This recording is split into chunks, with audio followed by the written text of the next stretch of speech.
All right, ladies and gentlemen of Speed Gaming 3, welcome to a very, very exciting race. Today, you are going to be watching match number 1 of the 2020 Super Metroid multi-category tournament.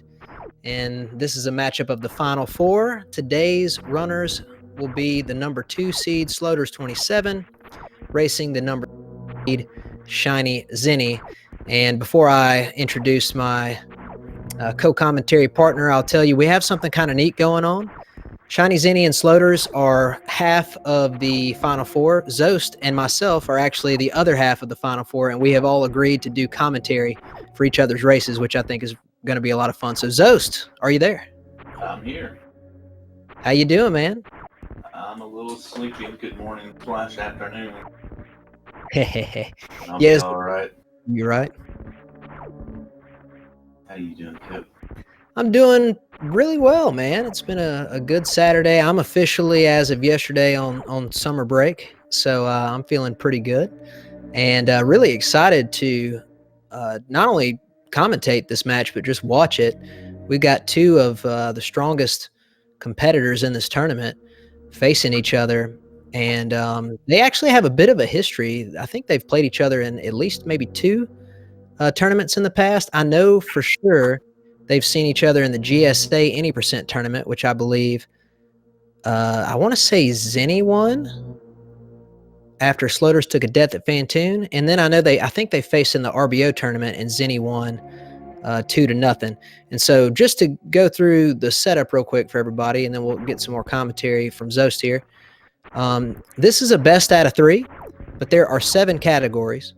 So the format is each runner starts off by vetoing the category that they do not want to run. Sloaters was the higher seed. He deferred to Zeni. So Zeni banned or vetoed triple bingo, which makes sense. Sloaters is very good at that, and Zeni has not done it as much. Sloaters then banned 100% item collection, which I think was a good ban too. ShinyZeni currently 2nd in the world and has been grinding it for, daily for months. So probably a good ban on Sloaters' part. So Zeni then selected RBO, and that's where we are. Sloaters will make his pick at the end of this first round. So Zost, you're obviously a very experienced reverse boss order player, and both of these guys are really solid at this category. So what do you expect to see here? Oh, God. I hope it's a good race. Obviously, this category is really volatile, so, even Zeni dies in this category. I remember his last race in this tournament, he died at least once, so, even the best in the world dies in this category, so... True. It'll be interesting to watch. I kind of thought to myself when I saw the first pick, I was like, oh boy, here we go. Yeah. Well, let's talk for a minute about the strategy. And obviously, you and I have to race each other tomorrow. I'm not going to dig you for information or anything like that. But let's just kind of talk generally about banning and picking strategy in this format, and then especially for these two players. Personally, I feel like Sloaters made the right call because, if you ask your average person who just sort of watches Super Metroid, they're probably going to think, why on earth would you want to race RBO against Zeni? Why wouldn't you ban it? But to me, I feel like the ban of 100% makes more sense from a strategic point of view. Sloaters would be in a really tough spot to try to beat Zeni at that currently. What do you think about that? Oh yeah, the bans did not surprise me at all. I was completely expecting these picks. 100% is a very consistent category, and Zeni's that's his main category right now. I mean, he's obviously the best at RBO, but he hadn't been playing as much RBO lately. He's not that he's bad at all, but 100% is completely consistent, movement based, and he's up to date on it. I think that's a scarier category to run him in because you just can't expect him to die. That's not going to happen in that category, where it could happen in this category. Yeah, I would even argue that 100% item collection is probably the safest category in this entire tournament, meaning like if you knew you had an advantage over your opponent, it might be the safest one to run. Yeah, I agree. I feel like 100% is more movement based and less luck based than like it's harder movement, but it's that's mostly what it is. And there's less luck, there's less drop luck, and I feel like any percent gets to where it's, the movement's still hard. It's not quite as hard as 100%, but it gets more luck based and a little bit more volatile, and then like low percent's even more so. I feel like there's sort of like a progression there between the three most categories. Those are great points. Yeah, 100%. Even as consistent as it is, I mean, like the boss fights are a smaller percentage of the overall run. Mm-hmm. Um, and as you pointed out, the drop luck is, I'm not saying it's completely non-existent, but it doesn't rely on drops for speed nearly to the degree that like low percent or potentially RBO would. So I feel like Slaughter's made the right call from a tactical point of view. I'll be interested to see what he selects in game number 2. If this match happens to go to a game 3, which the runners have agreed to race all 3 of the races if need be today, the third race will be randomly selected between the remaining 3 categories. And I want to talk a little bit about that for a second. As we can see, Sloters has a bit of a lead here, even though he doesn't use Moonfall or Moonwalk. The reason he's ahead is because ShinyZeni had a bit of a rough last couple rooms and series. But so let's talk about that last game 3 potential. To me, I think you're looking at 2 runners here. And also watch ShinyZeni here. He's going to go over here and try to get what we call the task tank or maybe the taco tank. It's very difficult to do. I don't even know how to explain it. Slaughter, or excuse me, Zos, do you even know how to explain what's happening here? Yeah, so it's a triple frame perfect trick. You have to hold forward, I think it's 3 frames and dash, and then you let go as you do a neutral spin jump, and then you do a. It's not really CWJ, but you do a wall jump off the left at the perfect frame. Oh my god! Yeah, he got it on the 3rd try. Holy moly! That's amazing. That trick, I've done it only twice in my life, and it's taken me like an hour each time. Well, I'll admit something embarrassing to you. I tried for about an hour using the practice ROM on the slowest possible setting, and I still never got it. It's really So tough. I was being coached by none other than Zenny and Kano when I first did it, so like live coaching. So anyway, that's going to help Zenny. There's so much to talk about right now. Let me go ahead and give y'all a little update on the routing, and then I'll explain the game 3 situation. So Slaughter's PB is what we call double Norfair. What that means is he's only going to visit Meridia one time. He's going to go to Ridley. By the time he reaches the Ridley room, he'll have 25 supers, and he's going to kind of do in a way, sort of like an old route version of Upper Norfair, except for he won't have the various suits, so he'll be taking some heat damage during that. It's our first hell run. But basically, he's going to collect some items, then go back and clean up Brinstar, and then come back down, go down to Lower Norfair. Zenny's PB is actually different than that. Zenny's world record PB is a single Norfair trip where he actually cleans everything up in Brinstar before he ever goes down to do a hell run. However, Zenny will not be running that route today unless he just decides to do something crazy. Every race I've ever seen him do of RBO, he's done double Norfair, which I'd like to point out, he's still the world record holder in that route. So he's very strong. And picking up that task tank will actually make him even speedier because that's something that Sloters have to go back and get later. And Zenny will actually have an extra E-tank for those hell runs. So that's a pretty big pickup.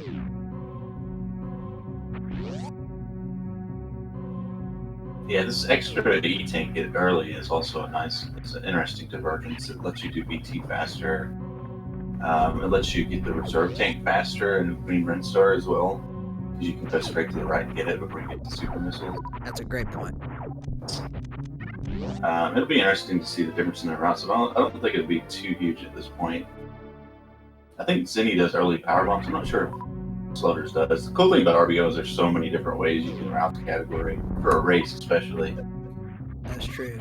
I think Sloters did not get the early power bombs for quite a while, but I think his most recent PB is the Red Tower power bomb early, so I believe that's what we're going to see him do. If you do it that way, it also means that you can avoid, there's like a little bug room on the way out of Meridia that you can actually jump up to when you're running next to the tube. And, the sort of maybe, I don't know, I don't want to call it beginner, but maybe the most basic version of RBO that a lot of people start with usually fill up their reserve tank there. But if you play your cards right, get some good drops, and do some farming in the Red Tower Hellway in and out, you can actually avoid that farm part.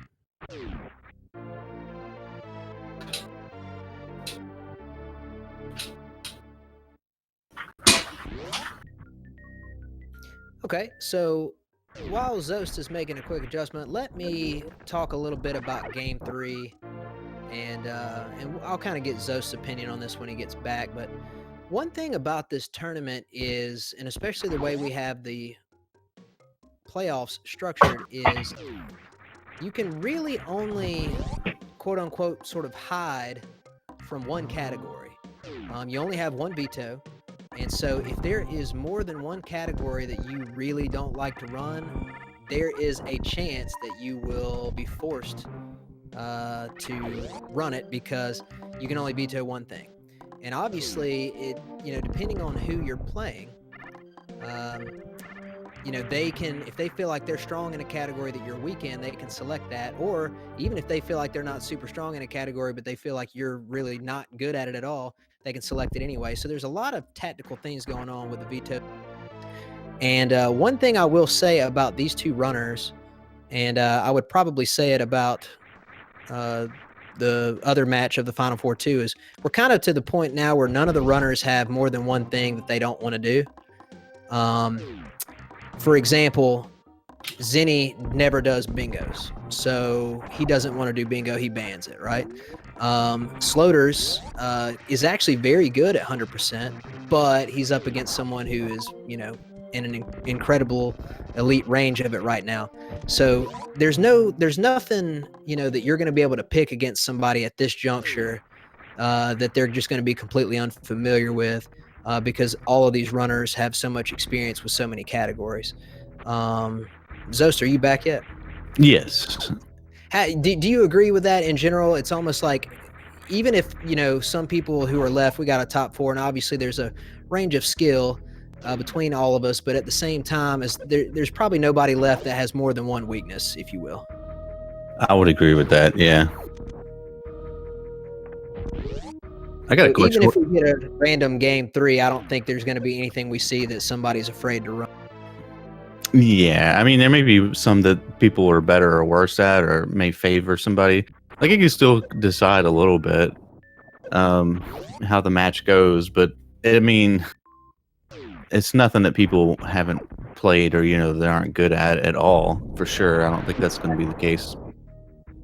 I agree. So we did see Sloaters actually, it turns out this time he did not get the early power bombs. And I could even be wrong about his PB getting them. I thought he swapped routes. Maybe he's just going to swap to the Brinstar cleanup clockwise. I think that was one of the major changes he had in the past. But anyway, so he did go up to those bugs and refill.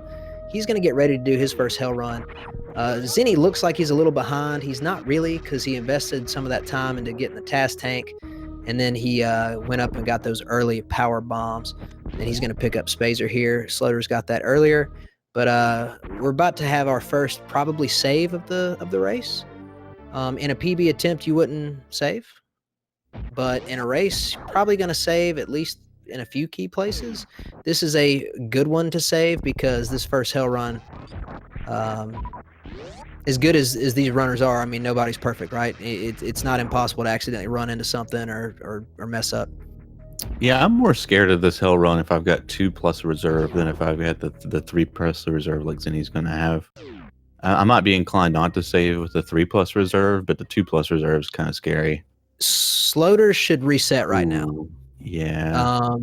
In my opinion, it's going to be very, very difficult for Sloaters to make it to Bubble Mountain. In fact, I don't even know if he can, and even if he does, he'd probably get stuck in Bubble Mountain trying to farm to get up, and he doesn't even have a full reserve. Yeah, he's got to reset. Okay, that was tough. I mean, I feel like we cursed him in a way, but I mean, we're just commenting on what can happen, and this is a very dangerous category, even 10 minutes in. Mm-hmm.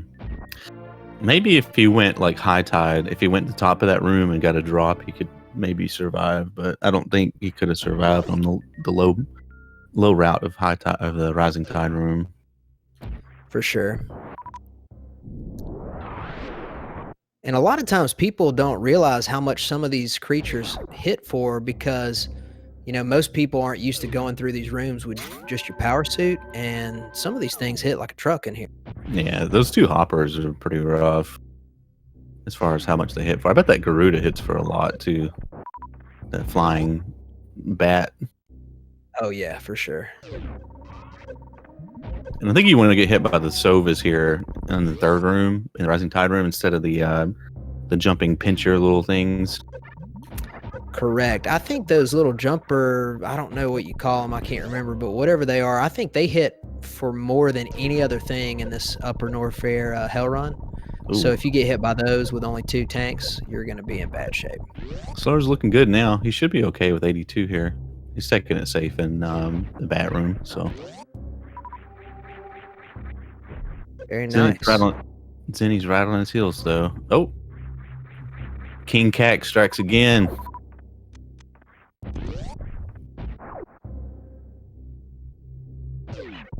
It's not super common, but it can actually happen to where you can actually make it up to the bug farm for the first time in time to get the drops, but then they give a really bad distribution of drops. Like I've had it happen to me where they give you all ammo and I didn't pause or anything, and I just died because of the way the timing is with the, your energy threshold when they start to drop nothing but energy. But anyway, Sloater's picking up that speed booster. He has got less energy than I would feel comfortable. I'm going to be surprised if he makes it back to the bugs without triggering that reserve.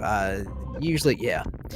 I was going to say, usually you want at least 100 to be able to make it back. But he's okay. He'll just have to refill that reserve again. That is pretty slow, though.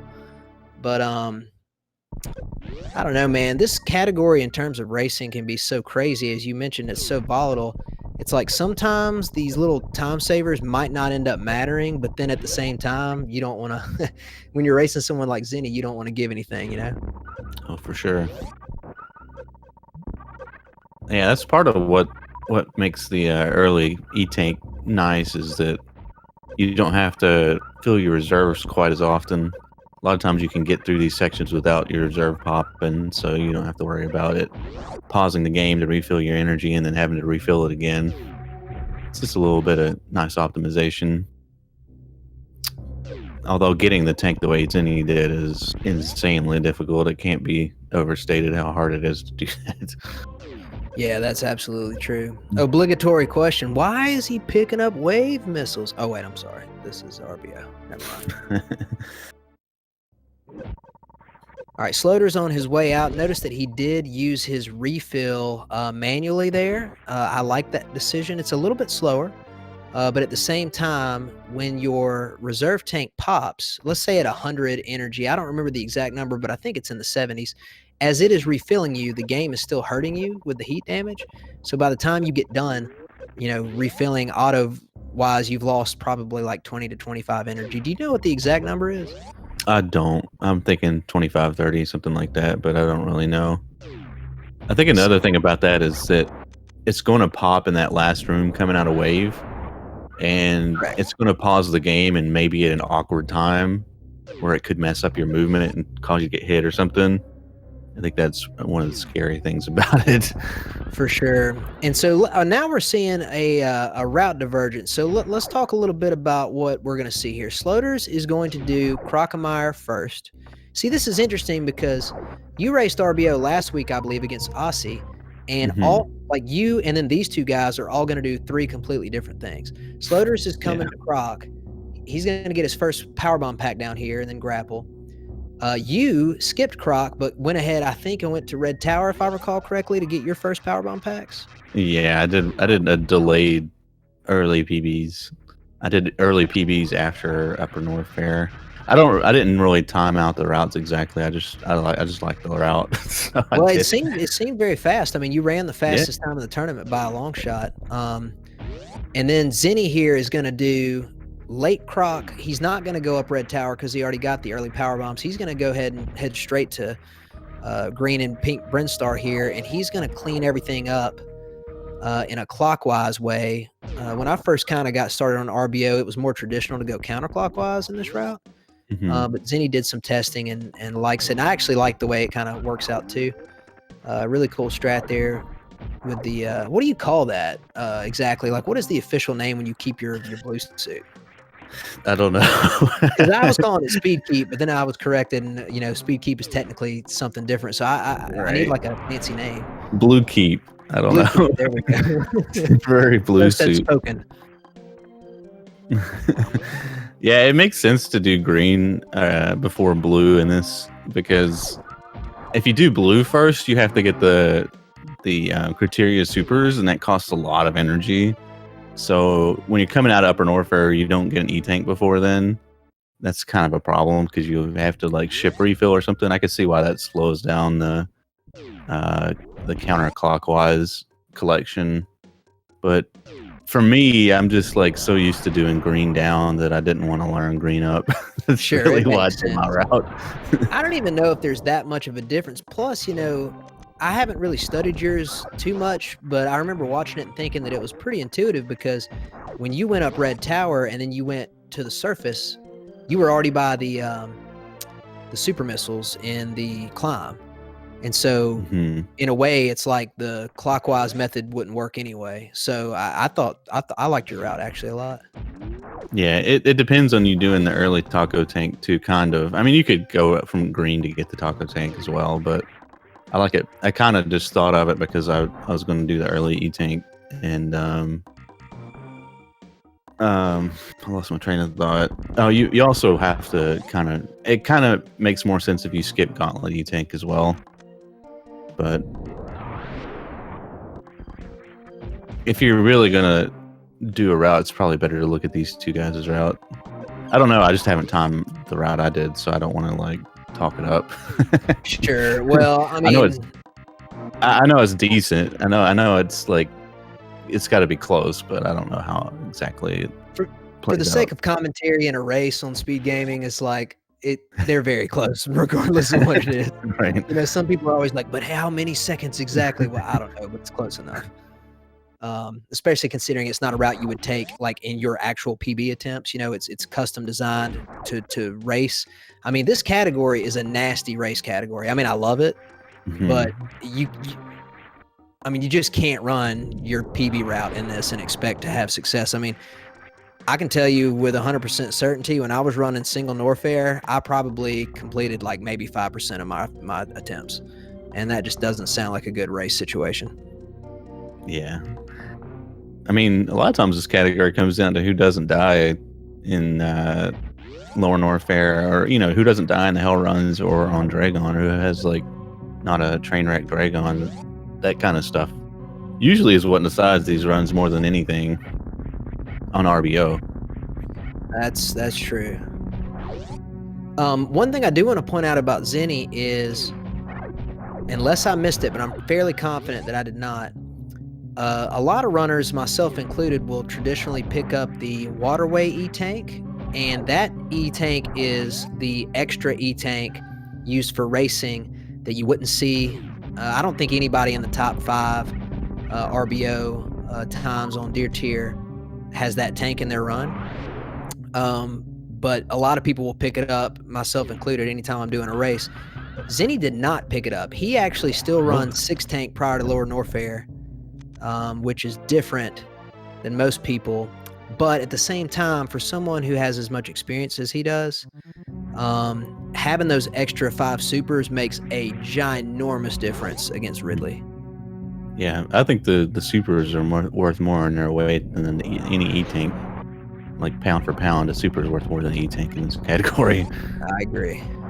Because the super is energy, sort of, because it makes the Ridley fight go so much quicker that it saves you that energy. You're in the fight for less time. By the way, did you see that Zeni went for the short charge Shine Spark in the pit room, but he got it at the wrong time and broke the block underneath Mother Brain's tank? I've never seen that before. You should have done a blue keep to go get those missiles. Right.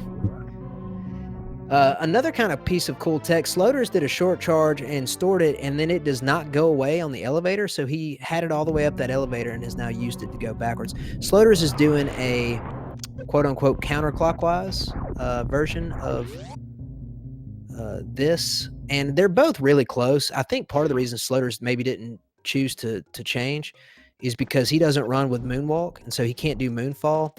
If you do clockwise, you actually can do 2 moonfalls in that room. But his way, you don't get to do any at all, but it doesn't matter to him because he wouldn't be able to anyway.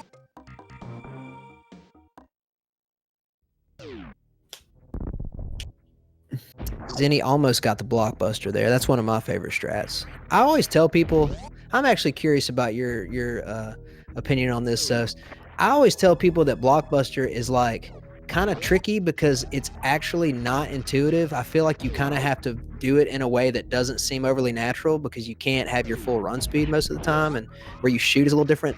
And then people are like, well, it looks easy to me. And I don't know. I feel like it's not easy. What do you think? I've got some visual cues that make it not too hard, and you have to understand kind of how to move at the end of it. Like when you're jumping, you have to understand what you can do and what you can't do. But yeah, I have a good cue on when to let go of run. So if I get I start running when I get to the top of a new bridge, and then when the third, I don't know what the little eye bugs that are crawling on the bottom of the Zelas, is that what they are? I think that's what they are.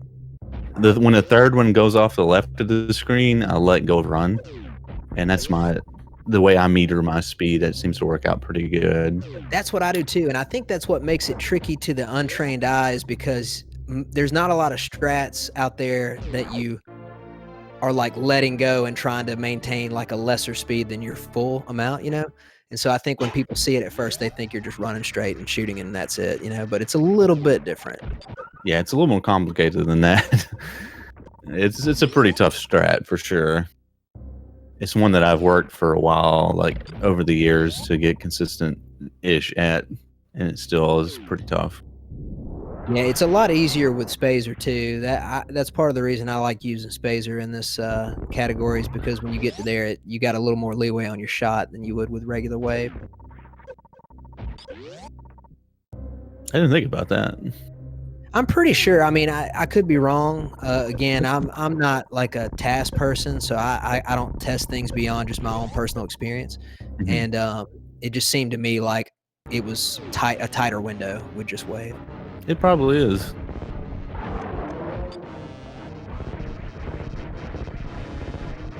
Okay, so that's why Zenny was more ahead than I was thinking he should be, because he hadn't done the croc yet. Makes sense. Of course, he should be ahead because he didn't die. That's true.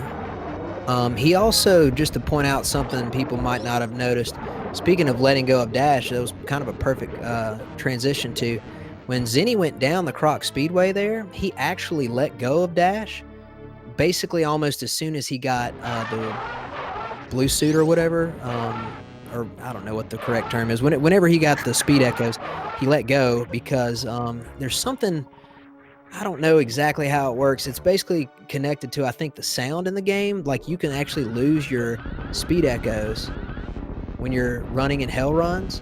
And so by letting go of dash, he was able to absolutely maintain it and not lose it. And if he had lost it there, he probably would have died. So he also just got a nice spike suit, which, where is he going to use that? I don't remember where he uses it in this run. I don't know. I really don't know. I think he's just showing off. Probably so. Just kidding. He's probably got a small optimization for it. I don't think it would be a bit huge optimization for using spike suit in this category. Maybe it'll be when he goes across the grapple room. It could be shine sparking up back up the shaft. Oh, that's true. Yeah.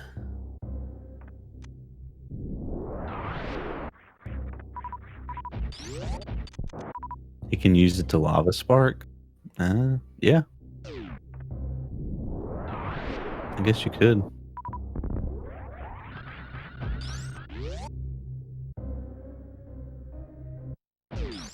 Yeah, I thought he might use it to do to the e-refill, but then to me, it's like you don't have to do that. Like you can just store one on your way over there when you're jumping through the door. So yeah, maybe he's just being swaggy or whatever.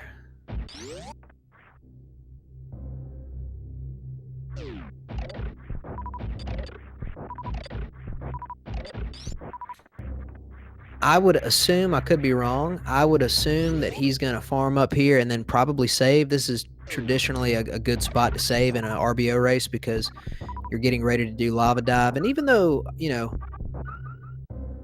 I'm not going to say that it's easy. Like, I don't ever want to call something easy. Anyone is capable of accidentally messing something up. But once you do it, you know, as many times as Zenny has, it is not going to be traditionally a room where you feel like you're, you know, going to fail. You know what I mean? Like, it's not crazy difficult. But it's still a good place to save because, you know, if something does go wrong, you don't want to have to go all the way back to wherever the last save was. Yeah, you definitely want to save before this because you make one wrong move in the lava pit and you're dead. So you don't want to go back to like Upper Norfair's first entry. Like, that's a long way back. Absolutely. Sloaters did get Blockbuster, speaking of which, so great job to him on that. Zenny now, like, this is where it gets real Monka S. Does he still has that spark? Yeah, he still got it. Dude, what is this grapple? Okay, this is actually kind of a big deal because with only 6 tanks, you do not want to even have one cycle off on that grapple. I'm not saying he can't do it. He might need to, however, he might end up needing to dump his reserves through a pause. He'll know better than me, but if I were in his position, I would do it just to save the awkwardness of where it's going to pop. Oh, okay, I see. Well, there you go. You're right. So he used it to lava spark. I was just reading the chat. Somebody knew what he was going to do. I just didn't realize that was part of his route. I wonder when that became the norm. That's cool, though. It's probably a little faster.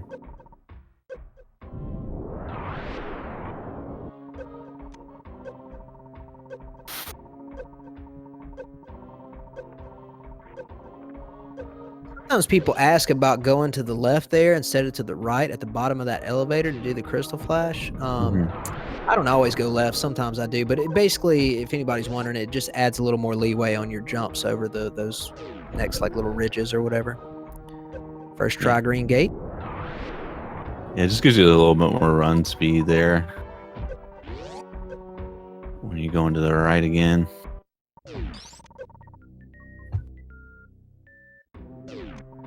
Does he have? Yeah, he must. I guess he's got 15 max power bombs here. Is that what he routes? Yeah, he most people in races, even like people who are operating at a higher level in RBO, will run 7 tank 20 power bombs. Like usually people will go into Lower Norfair 20 or something like that. Yeah. He usually only gets 6 tanks and 15 power bombs, and you know, I don't know if I've ever seen him lose an RBO race, so I'm not going to question him. But I wouldn't be very comfortable doing that myself. Right.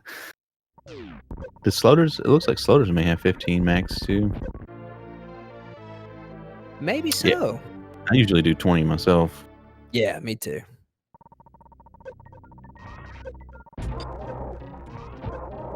Of course, they can always get power bombs of shame if they run into a little pickle down here. That's definitely true. So Zenny's GT fight is going to be basically the GT fight works this way. When you shoot him with a super, if you do it at the, something happened to Sloaters and he had to reset back to Hit by the prop. flame. Oh, okay. Or he probably saved in the what do you call it? Near the frogs or whatever, Frog Speedway. Yeah. Yeah. So anyways, what Zenny did is Golden Torizo, if you fire supers at him at a certain rhythm, he'll catch the first one, but then he'll be vulnerable to where you can get 4 in, and each one does. Doesn't he take double damage, I think?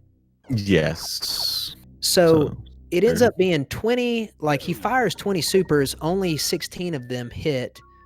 Or excuse me, 16 of them hit, and then he does 13 charge shots. But what he traditionally does is he'll hit Golden Torizo with 12 to begin with, 12 charge shots, then dump all the supers, and then before he does the last charge shot, he'll farm a few eggs, excuse me, and then let that last shot kill Golden Chorizo. So anyway, he got through that fight without issue. He's on his way. For me personally, I mean, Ridley's always tense, but I find this portion of the run, especially in a race, to be very nerve-wracking because you know it's been a while since you saved, and if you screw it up, then you've got to go all the way back and do GT again. So this is a pretty big moment in the run. So somebody asked why we do GT in this category. There's a couple reasons. The biggest one, single one, is probably for the super missile.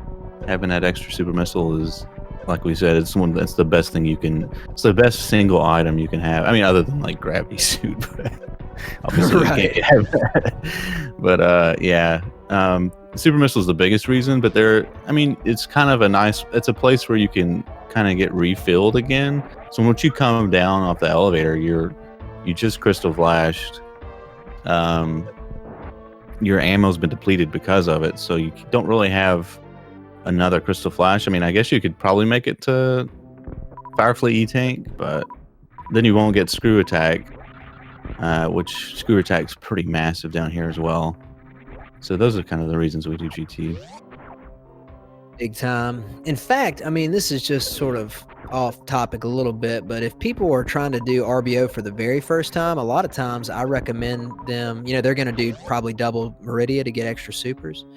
And I don't really think you need more than 30 for Ridley. And so a lot of times I just recommend people to get the supers in Meridia and then get screw attack and skip GT, because GT is just another area where you're asking to make a tiny error and die, you know, especially if you're new.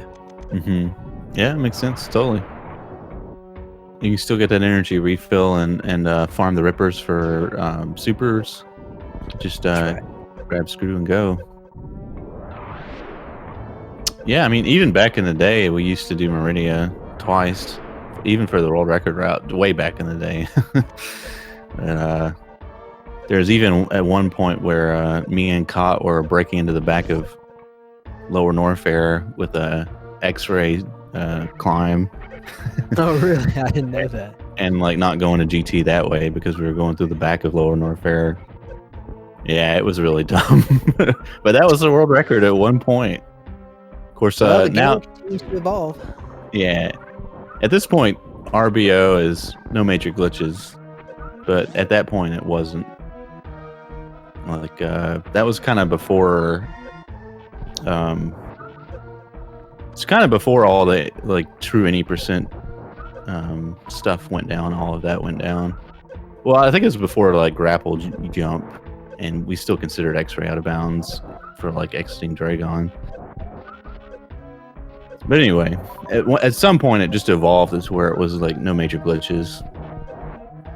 Zenny's in kind of a weird spot here because he's running with 25 supers, but he's had to pop the reserve. Like, he's going to be in a position where he's going to have to keep farming. Of course, this is really complicated to explain. He is full of missiles and power bombs, so he's not going to get any rare drops or anything like that from the bugs. It's only going to be large health or super. But he's to the point where he's actually going to have to farm a little extra beyond what he wanted to get up high enough to Crystal Flash, which can be a little dangerous, but he managed it just fine. I mean, I'm not surprised. He's very experienced. But I don't know if you saw this, Zost, when he was in that Metal Pirate room, the first Metal Pirate dropped 5 supers. Oh, wow. Holy cow. Where is that RNG when we're doing like low ice or something? Seriously. Yeah, it looked like Zenny could have possibly died if he would have gotten the wrong drops. Like if he would have gotten, you know, all supers or a super and a, you know, a unlucky power bomb, or if he got kind of drops like that a round or two, it looked like he would have been potentially in danger. I mean, that's not what likely would happen, and it didn't happen, but it's a little dangerous there. All right, let's watch this Ridley fight. He did miss a particle, but as Zost pointed out earlier, he has a little more time because of those supers. It's nice that the particle swung back. Oh, he missed a super. Yeah, he's still okay though. He can definitely get around this, especially with the Spazer. But he's gonna have to hit Ridley, I think, like 6 times. There's 2, 3. Oh, I'm wrong. Apparently he did not. Nice fight. Yeah, he did real well.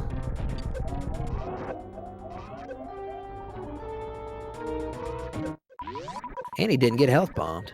Nicely done. You can't ask for a better Ridley than that, especially considering how many E-tanks and stuff he had. Now wait a minute. Did he miss a super for real? I thought it looked like he did, but maybe we just didn't notice because I'm pretty sure if he'd have missed it, he would have needed a few more charge shots than that. I thought he did. It looked a lot like a tail block at some point. That's crazy. Well, maybe I just didn't notice some of the other damage. But yeah, he's in good shape here. He doesn't have his reserve, not a very big deal, especially for someone of his caliber. But look at his ammo. This is where the numbers get kind of tricky, and if you're not experienced at RBO, it's a problem. By the way, I do want to point out something. Sloater's accidentally lost his reserve. That is very bad in PB attempts. Oh man, this is really complicated.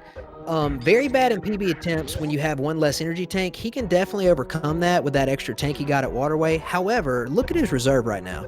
You see how it's yellow? Yeah. What ends up happening is in that room, you can end up getting energy drops sometimes from those fire fleas. See, all right, he's doing it right now. He's emptying his reserve. If he had not remembered to do that, that would have killed him. Like, it's happened to me before. So basically, it forced a pause there. Exactly. But anyway, what I was pointing out was Zenny needed 12 power bombs. You need 12 power bombs from Ridley, like once you kill Ridley to get out, because you are forced to use one at Wasteland, and then you need 11 to do your Crystal Flash. So he's going to bypass the save, which I think is a perfectly fine thing. He's got plenty of time. He's probably going to take one hit from like a Namahe Flame or something and then go ahead and Crystal Flash in here. Or maybe he'll get hit by a boulder. There it is. Okay.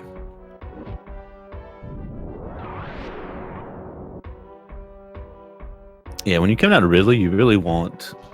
for me, I'm really hoping to have enough missiles to Crystal Flash. The first thing I'm looking at is my regular missile count good? Because there's nothing around Ridley that gives, a high chance of missiles. It's really annoying to try to farm up regular missiles, where supers and power bombs, you can kind of get reliable drops. If you need more than 5 power bombs, it's going to slow you down a bit, though, because you have to reload the violas, probably. Excellent point, and that's why a lot of people, especially when they're running double Norfair, will try to carry 20 regular missiles, just that way, even if you get health bombed, you got 10 already. But in the meantime, Sloater's going to have to be real careful about this farm. He's going to have to spend extra time, too, but I need to point out Zenny got a spike suit, and I know I called it the right thing this time, or at least I'm pretty sure. You got a spike suit on the way out, which is insane. And unless I'm mistaken, I think he's the only runner on the RBO leaderboard currently who has that trick in their PB. He is going to try to hold this spike suit all the way through the Botwoon fight, and then he's going to try to shine spark through the Botwoon hallway and basically bypass that entire room, which can be very slow, without gravity suit. It also means he'll skip an energy tank, but I don't know, man. I don't know what to say about that trick. RBO's already filled with anxiety enough. The idea of having to go for that trick on the way out is just so crazy. I think it's funny that Sloater was in the same position there that Zenny was. They both got themselves in that same position before Ridley. Yeah. Well, I'm just glad he survived. Yeah. But if you take a look at Sloater's his ammo count, even if he gets through this fight, power bombs could be an issue in terms of speed. Like, it might actually take him a while to farm them back up correctly. Or even if he gets the power bombs, a shame, he might end up having to do a double farm or something. He does not do a double X Factor.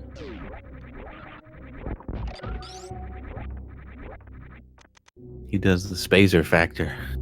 Yeah, which looks really cool. Does not do any extra damage. It would be kind of cool if it did, though.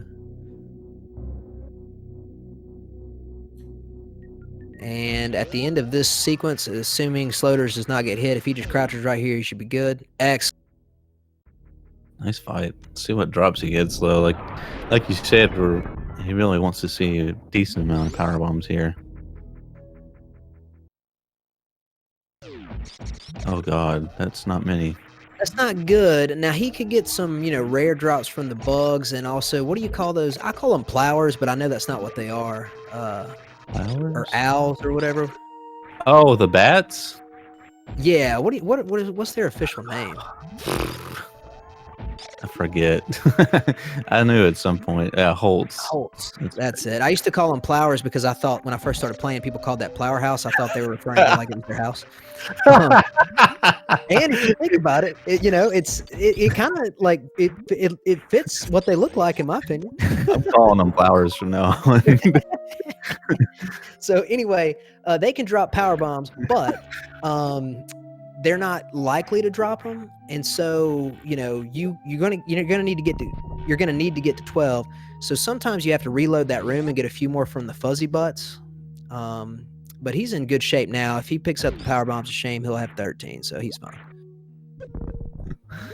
Oh, Zenny lost his spark. Oh no. Yeah, he's doing those the balling up in between grapples. That's to keep from using that accidentally, as you saw earlier as well before lava dive.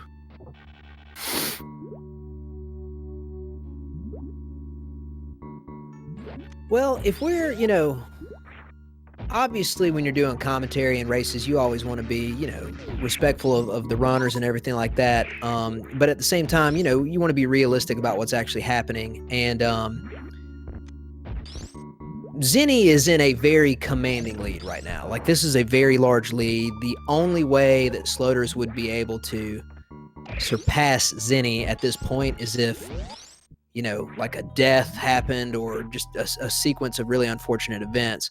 So right now, I mean, if I'm Zenny, I'm probably going to say before Dragon, and then just kind of take it easy and not be too worried about what's happening. Assuming that he doesn't do anything wild or crazy, he should be in pretty good shape. But one thing I think is interesting about RBO, and I think I talked about this on Strat Chat last week, was most people, when they're trying to learn this category, spend a ton of time on the Hell Run portions and then, some time in the Meridius section so they know how to do everything. But a lot of stuff post Dragon is like, in a way, the last thing that you practice or like really optimize. Mm-hmm. But when you're talking about somebody like Zenny, even when you get to that part of the run, you're not going to be, you're not likely to be as fast as him unless you're really grinding on the category. And so if this had been against somebody else and it had been closer, I would have said that, maybe Sloaters could make up some time in the latter, less dangerous portions of the run. But in this particular case, I think that's unlikely. Yeah, I do too. There's still things that can happen, like you said. I don't even know if a Dragon Death would put Sloaters ahead, but it definitely could happen. I mean, I was doing a run not too long ago, and I went to Crystal Flash, and Dragon just missed me with all the goos. Oh my and just God, ran that's into me and killed me. So it can happen even if he doesn't do anything wrong. One thing I hate about that fight is, and Zenny, you could probably even explain this better, because you probably know how to get around it. I actually don't know how. I have a hard time doing a quick grapple kill if she goos from left to right. Mm-hmm. Because sometimes when she grabs you, like, it doesn't trigger, and I don't really know exactly how to position or read it. So a lot of times when I'm doing RBO, if she goos from right to left, I can set up a quick grapple kill. If she doesn't, I just let her go ahead and grab me, and I get the Shine Spark off or whatever, and just pray that she doesn't hit me too many times. Do you know what it is that's going on with that? Why she does that? Why she does what now? What? Like, the goo can catch you going left to right, but it won't actually trigger for her to pick you up. Oh, it's probably. What the heck is Zenny doing? Wow. What was that? I don't know what that was. It seems to usually happen when she's at the end of her like goo phase. So maybe it's like maybe she started to goo too early. Maybe you triggered her gooing too early or something. That's my guess. I don't know if that's for sure the case, but See, this is well, Zenny knows better than me. I'm not gonna question him at all when it comes to anything RBO, but for me personally, if you look at his energy, like, I always let the Metroids, like, basically, damage me some before I head into this fight. So I don't like, because there are technically situations where you can not get down fast enough and then Dragon can hit you and kill you. He should be fine, but I mean, this is still cutting it a little close.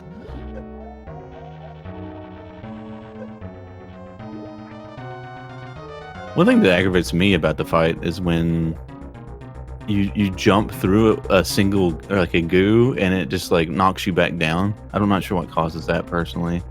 Yeah. Like sometimes you float through it and keep going up when you're jumping. Sometimes it'll knock you back down. Yeah, that's really annoying. It makes it very difficult sometimes, especially when you're trying to learn the fight to get those spike suits and stuff.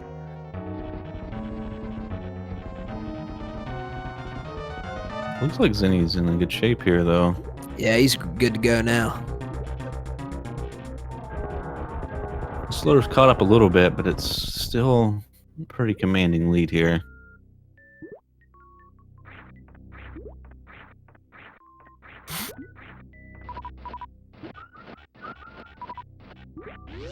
So the last sort of major trick of this run, if you will, especially if you're a newer player and just trying to learn how to complete this category, the last big trick is coming up when he returns to Dragon's room. He's going to have to do the grapple escape, which is another one of those tricks that I feel is kind of like, it's not overly intuitive. You just kind of have to train yourself to feel it correctly. And man, he crushed it on the first try there. So nicely done.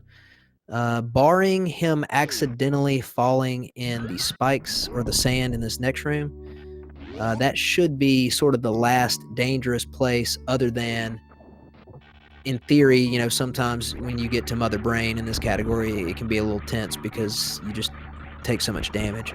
But he should be out of danger for a little while.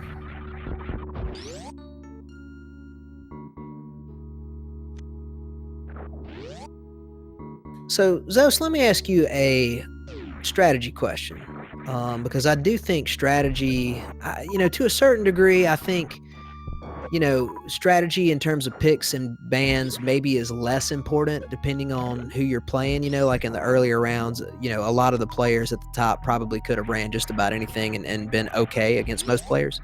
But here, there's so much similarity in skill between, for example, Zenny and Sloaters, depending on the category. If you're Sloaters and let's say Zenny finishes this run and takes a 1-0 lead.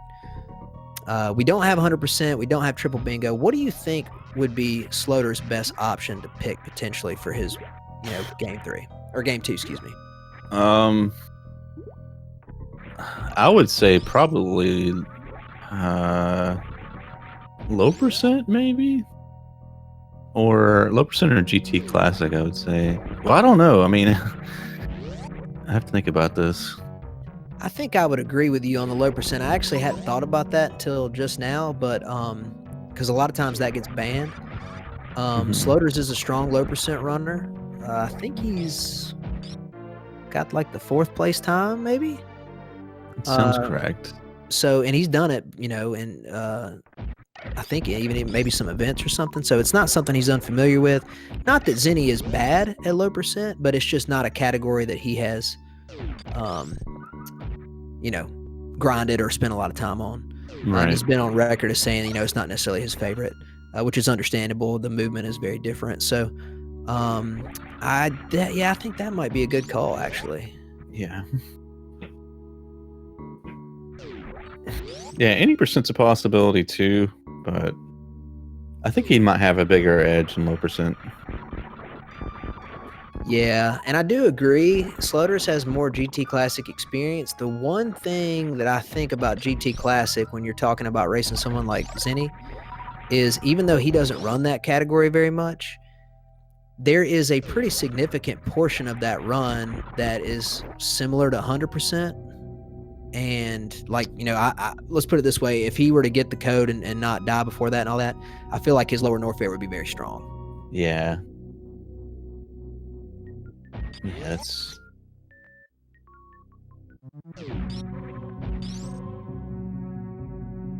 Sloater's is kind of cutting it close with this Dragon fight. It doesn't have much energy here. Should be fine though.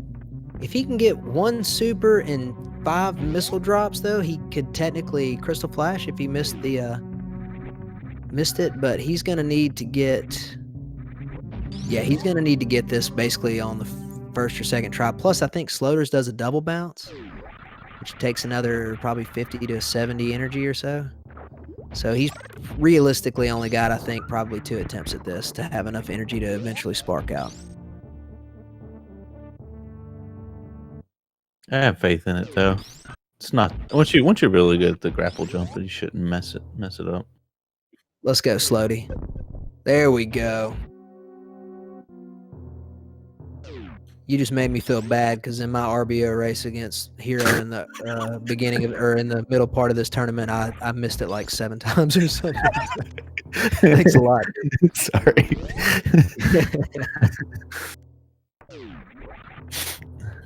Zenny did pull off a really swag strat a second ago that we didn't comment on. He got like a shine. He stored a shine spark on the way into Wreck Ship and then used it to get across that long horizontal room. So that was real nice.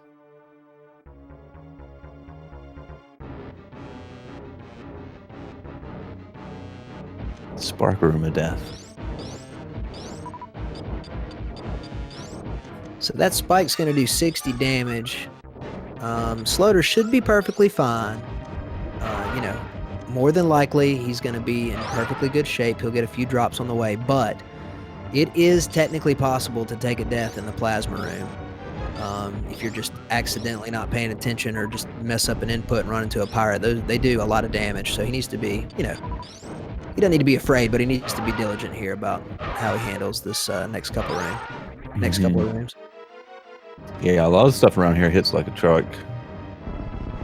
Even like the Forgotten Highway, the first room to the right there, Forgotten Highway, is got all those pancakes and stuff, and Puyos hit like trucks as well. They sure do. Oh god, he took a hit. Yikes. That's a good farm, but he didn't get much out of it. Please tell me that I did not curse Slaughters. Looks like... Oh my god! You have got to be kidding. Wow.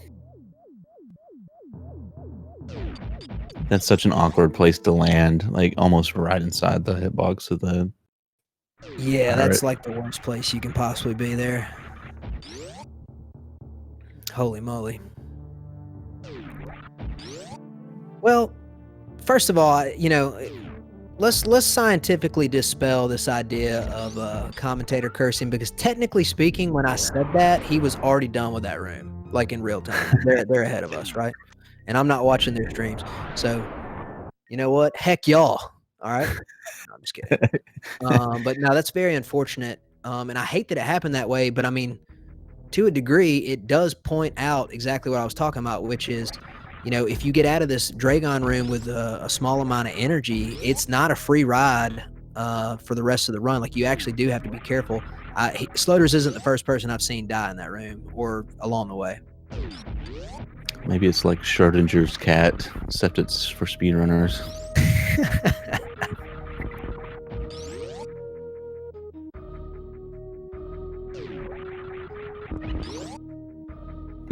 Sloaters did that thing again. Holy moly. Oh my god. I've never seen that before. I wonder what causes that. It's hilarious. I guess the reserve going off while they're moving or something. One of my biggest clips, the one that's been seen the most on my channel, is actually that thing, except for I like ran into the back of her, and so both of us floated across the room and I died. And I happened to be, this was when I first got back into RBO. I was like 8 minutes ahead of my PB, and I just remember being so devastated. Like, what did I just do? It's terrible.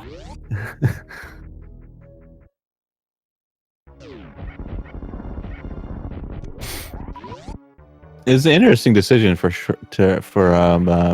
Sloaters to keep going here, because you can't expect Zenny to die too much here. He could take a break and practice his next category, but I don't know. I don't know what strategically the best move would be here. Yeah, that's true. Oh, nice angle grapple from the bottom right.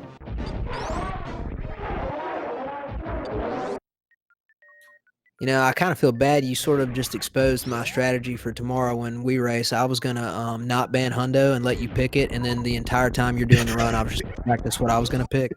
The entire hour and 10 minutes. Just not race at all. Yeah, just be like, all right, I can see. I'm gonna make sure that my category is good to go. Let's go.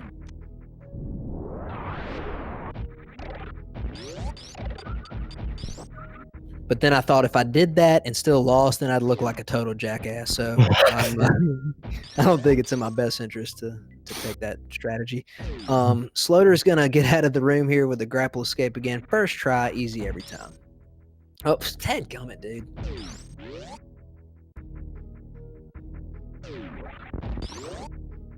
There we go.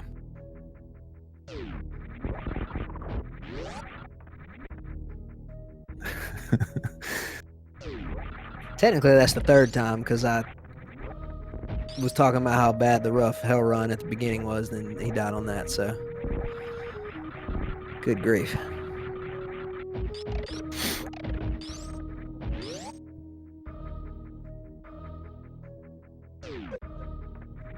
Here's another point of contention. It's very small, but you know how speedrunners like to compare and talk about things. Going red tower back up is supposed to be a little bit faster and does also, in theory, allow you to farm a little bit from the pirates when you get there right before Torian, or G4, excuse me. So I get it. Personally, I still go the other way just because it's more comfortable for me personally, and I just kind of like the idea of going reverse through Green Brinstar because it doesn't happen super often. What do you do? I've been doing reverse Green Brinstar lately, just kind of for the extra all bosses practice as well. That makes sense. Although it's not all that, it's not exactly the same, but I just like it too. I remember the first run I ever watched was Hodorubi's 32 on SDA, and I'm pretty sure it goes reverse Green Brinstar in any percent. So I have somewhat of a fondness for reverse Green Brinstar. Yeah, that makes sense. I mean, actually, to be honest with you, part of the reason that I like it was because when I first started playing Super Metroid or speedrunning it, the very first thing you weren't playing at the time, you were like on a small break, and then when you came back after like a month or two, you did your 2017 RBO grind. So that was the first time I'd ever seen you play, and you went that way, and I always thought that was really neat. So it's kind of the same thing for me, but it's actually like incredibly close in terms of speed. Like there's not a ginormous difference. Plus, you have to do several things. Like for example, if you're going to go red tower, you have to drop a power bomb in the elevator room on the way down after killing Fantoon. So that's something you don't have to do, you know, if you go the other way. So there's a lot of nuances to it, and I don't think it really matters either way. I just prefer it the other way because I think it's more scenic.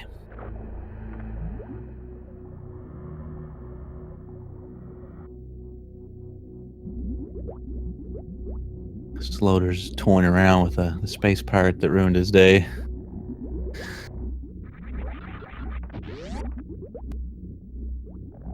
You know, I always wonder, like, you know, let's imagine that these enemies like Kraid, you know, or even some of these regular enemies, they know that their job is they have to be there all the time in all these speed runs, and when they finally like kill Samus one time, they like go to the break room and they're telling everybody like, yo, you know, like Kraid's like every time Kraid ruins somebody's run, he's trying to get respect from the other three bosses, but you know they don't care.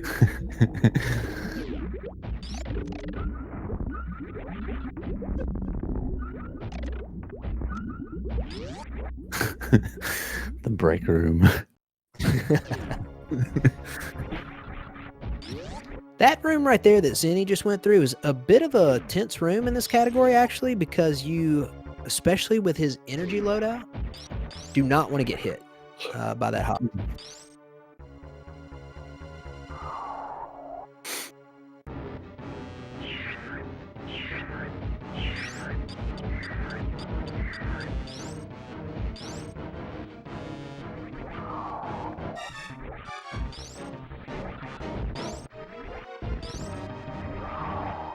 Pretty solid skip. Looking good.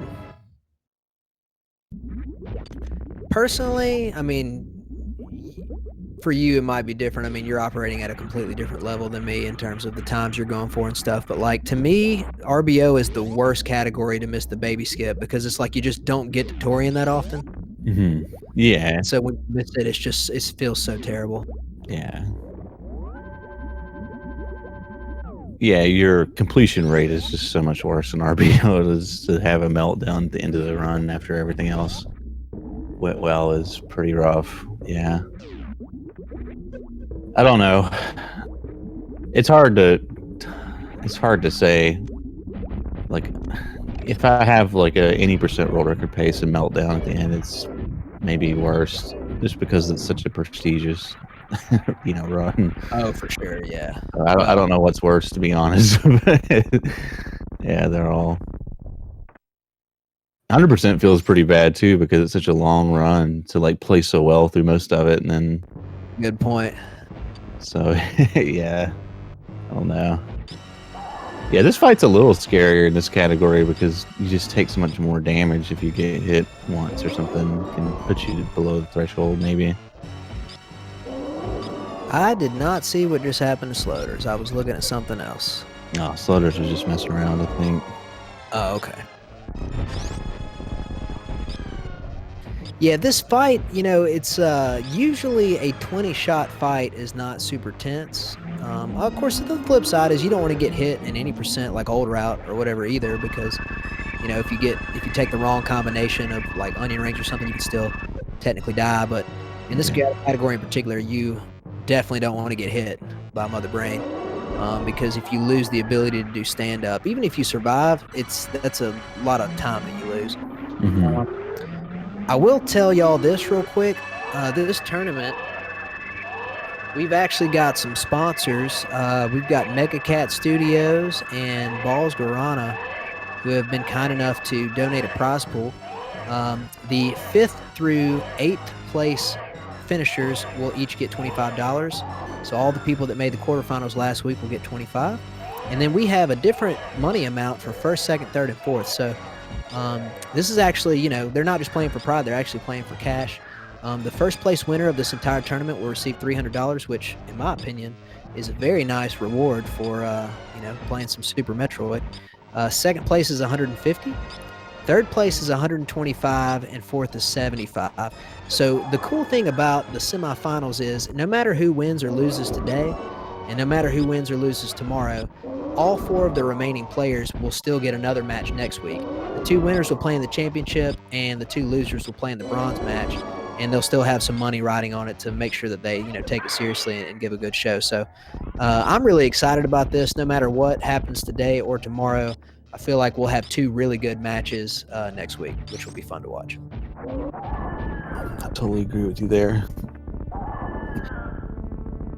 I was kind of hoping I just wouldn't make it past round of 8, so I could play in all the matches for the whole tournament, or like all the possible matches, amount of matches. Right. Did Sloaters just do reverse slinky? Looks like it. Yeah.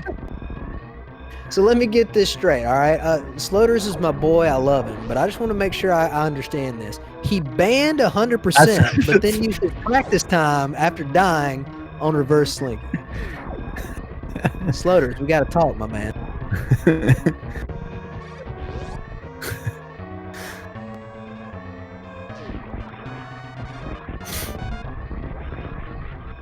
I think this is going to end up being the fastest RBO time in the tournament.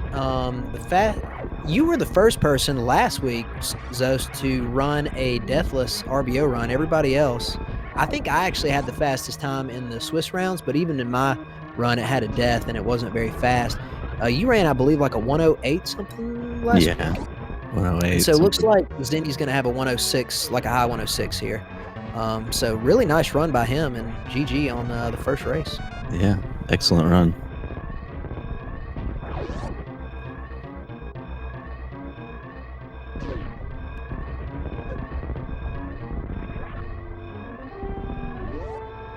Official SRL time of 1 hour, 6 minutes, and 53 seconds by ShinyZeni. Congratulations and GG. He is up 1-0 in this best of 3 match with sloater27. sloater27 is the higher seed. He's the 2 seed and Zenny's the 3 seed. So sloater's deferred. So the next race will be whatever sloater's decides to pick. If sloater's wins that match or that race, will go to a third race to decide the match. Zos, would you like to say anything on the mic here before we take a short sabbatical? No, I'm good. All right. Well, Zost and I will be right back here in a few minutes. We'll let Slutters pick whatever he wants to run. We'll probably grab a drink and stretch for a little bit. So we'll see y'all here in just